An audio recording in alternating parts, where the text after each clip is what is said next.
Um,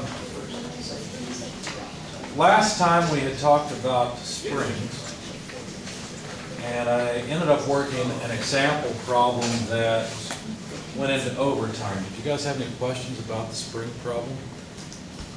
A couple of quick housekeeping notes. I've finished grading the test, but I haven't posted the numbers yet, because remember I have to compute it kind of odd. I have to take out those three problems, scale the score that remains up, and then add those three back in as extra credit. So I haven't done that computation side yet, but I'll have that done by next class or so. One of the, we used to have another professor here that taught this class. I actually taught it before he did, but then he left, and I now teach it after he left. His name is John Edgerton. I doubt any of you have ever met him. He was a nice guy. He now works at, I think it's American Plastic Mold or something like that. They're up the road. And I invited him back, as I do every year, to talk about plastics and how injection molding of plastics works. Maybe you guys will pick up some tips and tricks from him about plastics. He also is willing to donate some virgin plastics to us for something that hasn't been molded before. And that's useful because as you mold plastics and melt and reflow the thermoplastics, their properties change quite a bit. And so it's nice to have some fresh plastic, at least for trying. For our machines, because sometimes the machines we end up building just don't work very well with recycled plastic. But it doesn't mean recycled plastic is useless. It just means that it has different properties and it's appropriate for some things and not for others. As I told you guys, you may not know this, but plastic is already largely recycled. Any sprue runner or anything like that that's used in a mold. In fact, I think, Mr. Christie, you work for a plastics company, don't you? Can you speak any more to this? Yeah, I mean, what specifically? Well, add in anywhere you like, because I did work at Grody, and they did a whole lot of molding, but I was never really involved in that department. It was just neat to go out and see the machines. I got tired of the smell after a while, but, you know. Anyway, regrind is all that stuff is ground back up and put back into the product if possible. Now, there are certain products you simply can't use regrind in, and there's some products you can use a whole lot of it in. Sometimes customer requirements drive, well, in fact, often customer requirements drive whether or not you can use regrind in the parts you're making. Most plastics injection molders are not making parts for themselves. Grody was kind of unique in that sense. I guess if it's a bigger company, they might invest in their own molding, you know. But a lot of your automotive companies, places like that, hire out. In fact, there's DA Incorporated, I think it changed its name, it's a company in Charlestown, fairly near me, that does plastic injection molding for all kinds of car companies. They're a supplier. And so it's fairly common that, you know, your major automotive manufacturers, the Fords and the Hondas and all those people, they're not really manufacturers, they are assemblers. That's basically all they take on these days. Yeah, okay, every now and then they'll make their own stuff, but most of the time they hire out whatever they need to have made. So anyway, he's going to come in and talk about it, and you had said that your boss might be willing to come in and talk as well. I was going to have John come in first, kind of lay the groundwork, and then we'd see what questions we have remaining, so we could give them to your associates and then have them come in. So this is going to be really interesting because I'm not a plastics expert, I'll tell you that right off. I've done a little bit, I have done some mold design, but not for a normal plastic, it was more for a rubber type material. So we should have some interesting things. I don't know when John will come in. I invited him for next class, but he hasn't gotten back to me yet. So you might walk in next class. Of course, I'll be here, but there may be a guest speaker next class. If not, your exams will certainly be done by that time, and we'll go over it at that point. If John's here, we'll go over it a week from now. Okay? So you will get to see your exam and see what all happened and how you should solve it. Beyond that, we're getting closer to spring break, but we're also getting close. In fact, we really have enough material covered where we could have another exam. So what I would like to do is go ahead while we're thinking about it and schedule the next exam. But I'd like for it to be just before spring break, if that works for you guys. If there's any reason you'd like to have it well before spring break, I'm okay with that, but I don't really see a reason to. How about that last Wednesday before spring break? That's what I was thinking, was the class before spring break. Let me log in so that I can put it on my calendar and not forget to write something up. Spring break.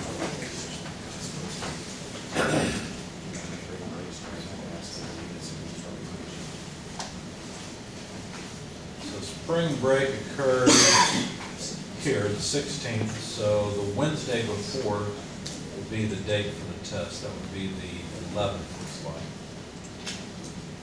Let's see, edit this event. Did we ever decide when we were gonna have our remote two exam? We have not decided. I talked to a student about that earlier today because there's a couple of students who planned their spring break based on last year's schedule, and then it got moved by a week. So they're saying, look, I'm sorry, we've already paid the money for this, we're gonna go on this. But all I'll do is just record the videos for that time. So what I'm thinking about doing in thermo is either having a truncated exam, an exam that really only covers 3 chapters, all the way up through chapter 7 and not chapter 9, or waiting until 2 weeks after spring break, which is a long wait. So Yeah. probably we'll end up with a truncated exam, and it will probably be the same week as this one, but if we can push that to a Monday, that would make more sense. It has less info on the test. So very tentatively, we'd say the Monday of that same week. Any other questions? Comments? All right, so that'll be our test. Now, as far as the test in this class goes, it partially depends on how far we get. One thing, as far, oops. You know what, let's do it this way. One of the things that the content of the exam depends upon is how far I've gotten. Now, I've finished, well, I've almost finished Springs. I'll finish that off probably not today, probably next class or so. Well, I might be able to finish it today, we'll see. But certainly, the topics on the class will include all the way through spring. So you will certainly have, we've already hit keys, coupling, and seals, my mistake. So we'll hit chapter 7, belts and chains, plane bearings, and the springs will certainly be on the test. And we may have electric motors, maybe brakes, probably, if anything, electric motors as well, because that's the next topic. I'm sorry, what chapters are they? They're the ones that are right here. Let's look in the list. We had shaft design on the last, so it should be from here to here, except we've already covered that one, right, on accident. 7, 16, 18 are the chapter numbers. And maybe electric motors, which I don't know why I don't have the chapter number there. Electric motors is 21 or 22, let's see, I think it's 21. So because we had like the keys and couplings on the last test. Yeah, we won't have that on, there's no point in testing it twice on that. Okay. Chapter 21 is the motors chapter. So we'll see how far we get. It just depends on if you've had an assignment over it or not as to whether or not I'll put it on the test. As far as the calendar goes, you guys have, let's see, where's today? February, today's what, 26th? There we go. So you guys have belts and chains due today as well as keys, couplings, and seals. And then in March, I've got the plane bearings due and springs are not due until the 11th. So, let's see, tonight we've got on the 18th motors due, and the 18th is when I was thinking of having the test, right? We're on spring break. You're on spring break on the 18th. Okay, so that would work. Okay, so probably we'll have the test, and what I'll do is I'll just pull the Springs project back a little bit so we can have our test on the 11th. And therefore, I would hesitate to give you motors on the test because we may have covered it by that point, but you probably wouldn't have worked an assignment on it, so it doesn't make sense. Yeah, I don't know if you said it, but it shows 2 homework assignments due tonight. that's correct. Okay. Yeah, neither one is all that hard. If you haven't started it, you need to start it, but you can get it done in 2 to 4 hours tonight without too much trouble.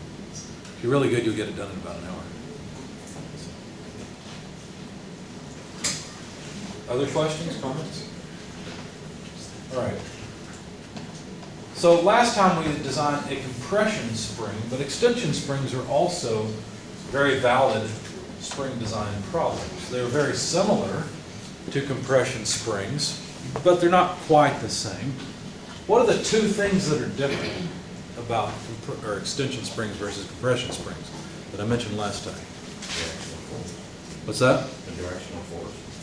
Well, one pushes and one pulls, but you can make a mechanism to change that around. There's 2 other big The differences. space in between the coils, I guess. One of them you have the 5/4 to space it out, and the other is already, Okay, you almost said what I was looking for, which is some The coils are non-zero. actually The coils are actually interfering slightly, it's preloaded.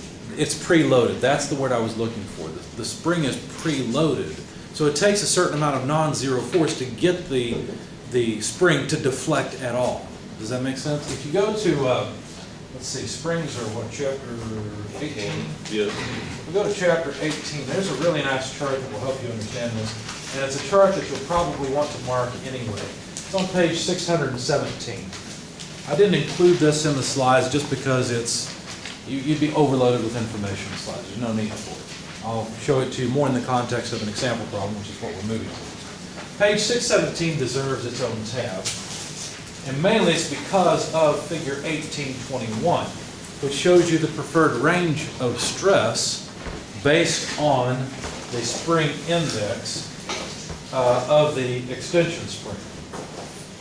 So this is something worth marking. However, I want to draw your attention to figure 1820, which illustrates what I was trying to say, that there's no deflection on the x-axis until you reach a certain y-axis minimum load. And then the spring behaves linearly after a small nonlinear region during the expansion part where you first start to separate the coils. Okay?